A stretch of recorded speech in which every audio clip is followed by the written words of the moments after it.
পৃথিবীর প্রথম আজান সেটা কে দিয়েছিলেন, কোথায় দিয়েছিলেন, আর এই আজান কোন দেশে শুরু হয়েছিল? বোন, আপনি প্রশ্ন করলেন যে আজানের উৎপত্তি কিভাবে হয়েছে, কোন দেশে হয়েছে, আর সেটা কিভাবে শুরু হয়েছে। বোন, আজান শুরু হয়েছিল আরব দেশে, আরবের মদিনায়।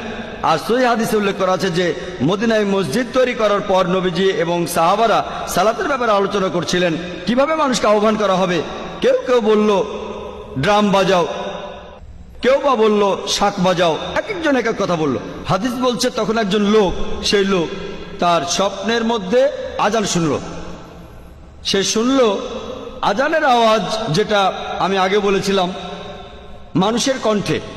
খবরটা তখন নবীজির কাছে পৌঁছে গেল, আর নবীজি বললেন সে যে কথাগুলো শুনেছে সেগুলো শুনতে খুবই ভালো লাগছে, আর সালাতের জন্য